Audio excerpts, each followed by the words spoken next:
আমরা আবারও বলছি আল্লাহর কাছে হাজার শুকরিয়া যে আমরা আবারও দায়িত্ব পেয়ে এখানে কাজ করতে এসেছি।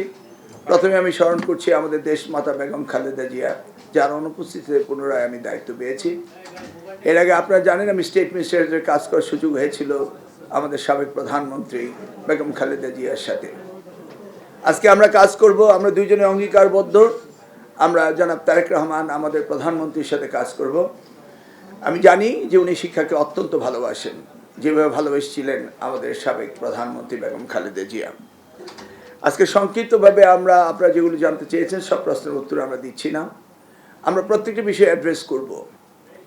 আমরা এমন কোনো বিষয় নেই যেগুলো নিয়ে কথা না বলবো, তবে এই বিষয়গুলো আগামীকাল সকালে আমরা অ্যাড্রেস করতে চাচ্ছি। আজকে বিকালে আমরা দুইজন ক্যাবিনেট মিটিংয়ের পরে আবার আমরা মন্ত্রণালয়ে আসবো এবং আমরা আমাদের পেপার ওয়ার্কগুলি করব, কি কি রয়েছে, কি কি করতে হবে, এই ব্যাপারে আমরা মোটামুটি একটা প্ল্যান লেআউট করে আমরা আগামীকালকে আপনাদের ইন ডিটেলস বলতে চাচ্ছি। এর মাঝে যদি আপনারা ছোটোখাটো প্রশ্ন আপনারা করতে পারেন, আমরা দুই একটি প্রশ্ন। গতকালকে আপনারা একটা জাম দেখেছেন, মাননীয় উপদেষ্টা, আমার একটা প্রশ্ন ছিল যে আজকে কোনো জাম দেখাবেন কিনা, যে কোনো বৈপ্লবিক পরিবর্তন? কারণ গত 17 বছর আমরা প্রশ্নহার দেখেছি, তারপরে হচ্ছে ফলাফল জালিয়াতি, নানান ধরনের গণহারে A+ দেখেছি। তো এই আপনার সময় আমরা দেখেছি যে নকল রোধে আপনার একটা বড় ধরনের ভূমিকা ছিল। এবার ওরকম কি চমক দেখাবেন শিক্ষামন্ত্রী? দেখুন, এই আমরা 2001 পাওয়ার পরে নকল রোধ হয়েছিল এবং প্রশ্নপত্র ফাঁস বন্ধ হয়েছিল। সেগুলি তো চলেই গিয়েছে, সেগুলি আর পুনরাবৃত্তি হবে বলে আমি বিশ্বাস করি না। আর জাম্প বলতে যেটা বুঝছেন, হ্যাঁ, আমাদের এডুকেশন সেক্টরে আমাদের শুধু হাই জাম্প না, পল ভল জাম্প দিতে হবে, এটাই আমি বিশ্বাস করি। মন্ত্রী, আমি জানি যে দেশের বেশিরভাগ শিক্ষার্থীরা আপনাকে পছন্দ করে, আপনাকে ফলো করে। তাদের উদ্দেশ্যে আজকের দিনে আপনি দায়িত্ব পেয়েছেন, তাদের উদ্দেশ্যে আপনার কি বার্তা থাকবে? বার্তা হলো, যেটা স্টেট মিনিস্টার আগেও বলেছিলেন বাইরে, যে আমাদের শিক্ষা ব্যবস্থাকে যুগ উপযোগী শিক্ষা ব্যবস্থা করতে হবে। আমাদের কম্পিট করতে হবে ওয়ার্ল্ড অন্যান্য কান্ট্রিগুলোর সাথে। গ্লোবাল ভিলেজে আমরা এই ব্যাকডেটেড কোনো এডুকেশন থাকতে পারবে না। এই কমোডিটি ইজ নট এডুকেশন, যে কমোডিটি, এটা ডোমেস্টিক কমোডিটি না, it's international commodity. We must compete with the other world's best countries. So সেই জন্যই আমরা প্রস্তুতি নেব এবং সেইভাবে আমরা plan and program lay out করবো আপনাদেরকে। মাননীয় মন্ত্রী মহোদয়, বেসরকারি শিক্ষকদের নিয়ে আপনার পরিকল্পনা কি? কারিকুলাম বছরে মাঝে মাঝে স্থগিত করতে হয়েছে, ব্যাক যেতে হয়েছে। বছর শুরু হয়েছে, আপনারা কি এই কারিকুলাম কন্টিনিউ করবেন না নতুন কারিকুলাম আবার চেঞ্জ হবে? কারিকুলাম চেঞ্জ নয়, রিভিউ হবে। খুলে বলো। ফ্যান্টাস্টিক নিমো খালাল বিস্কুট খায়, সানিও স্ট্যাটাস দিছে ফ্যান্টাস্টিক। শিক্ষার মান উন্নয়নের তথ্য প্রযুক্তি নিয়ে পরিকল্পনাটা কি আপনার? দেখুন, আমরা 4th জেনারেশন অফ ইন্ডাস্ট্রিয়ালাইজেশন আছি, সেখানে আমাদের ন্যানো টেকনোলজি, আর্টিফিশিয়াল ইন্টেলিজেন্স, এই সব কিছুকে ব্যবহার আমাদের করতে হবে। রোবোটিক্স আমাদের ব্যবহার করতে হবে। অতএব আমাদের ডিজিটাল প্ল্যাটফর্মে আসতে হবে, ডিজিটাল লিটারেসি লাগবে, ইংলিশ লিটারেসি লাগবে, এগুলি নিয়ে আমরা কাজ করব। মাননীয় মন্ত্রী মহোদয়, না, কবে ডেট তো আপনি প্রথম দিন আসার পরে আপনি এই প্রশ্ন করলে তার উত্তর কখনো আসবে না। আমি আসলাম, বসলাম, সব হয়ে যাবে। লেট আস লে আউট দ্য প্রোগ্রাম, এটা আমি আগেই বলেছি। কবে প্রশ্নটা তো এই মুহূর্তে বলা যাচ্ছে না। This is the first day, first minute in my office.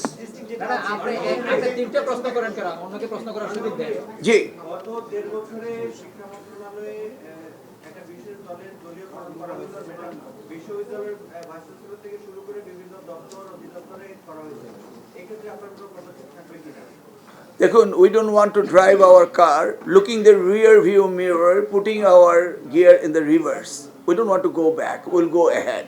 So we don't talk about the past, we'll talk about the future.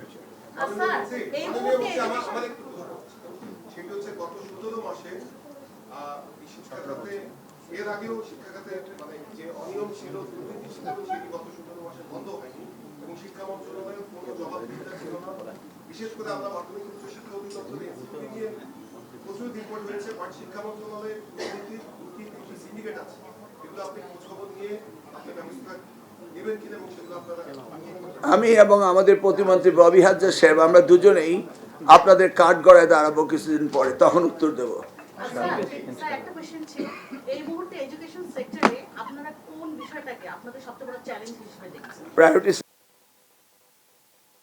কর্মসংস্থান, দক্ষ মানব শক্তি, দক্ষ কর্মসংস্থান তৈরির ক্ষেত্রে এখন তো সারা ওয়ার্ল্ড তথ্য প্রযুক্তি এবং টেকনোলজি নিয়ে বেশি শিক্ষা দিচ্ছে। আপনাদের শিক্ষা পদ্ধতিতে মূল ধারায় কি এই মানে আপনি এই নীতিমালায় কোনো প্রণয়ন এবং হ্যাঁ বলছি, আমরা ডিজিটাল লিটারেসির কথা বলেছি। এআই নিয়ে শিক্ষা, এআই অন্তর্ভুক্ত। মাননীয় মন্ত্রী, আমার একটা প্রশ্ন ছিল, শিক্ষা খাতে দুর্নীতির বিষয়ে আমাদের সহযোগী প্রশ্ন করেছেন। এই ক্ষেত্রে এমপিও ভুক্তির ক্ষেত্রে, শিক্ষা প্রতিষ্ঠান এমপিও ভুক্তির ক্ষেত্রে বড় একটা অভিযোগ যে আপনার দুর্নীতি, বিশেষ করে গত সরকারের সময়ে, শেষ সময়ে অনেকগুলো শিক্ষা প্রতিষ্ঠান এমপিও হওয়ার অবস্থায় ছিল, এবং আমরা গণমাধ্যমের খবর অনেকেই চেপেছেন যে প্রচুর পরিমাণ দুর্নীতি হয়েছে, টাকা লেনদেন হয়েছে। এই শিক্ষা প্রতিষ্ঠান এমপিও ভুক্তির ক্ষেত্রে অর্থনৈতিক লেনদেনের ব্যাপারে আপনার অবস্থান কি হবে? শুনুন, 2001 হতে 2006 আমি দায়িত্বে ছিলাম, তখন কোনো দুর্নীতি হয়নি। আমরা আবার এসেছি, অতএব তারা কি করেছে তার জবাব দিতে আমার দেওয়ার নয়, কিন্তু আমরা করিনি তার প্রমাণ রয়েছে, এবং আমরা এসেছি, হবে না এটাই আপনি ধরে নিতে পারেন, অ্যান্ড দ্যাটস ফাইনাল। মাননীয় মন্ত্রী মহোদয়, শেষ একটি প্রশ্ন। মাননীয় মন্ত্রী মহোদয়, বেসরকারি শিক্ষকরা মাত্র 12,500 টাকা বেতনে চাকরি জীবন শুরু করে।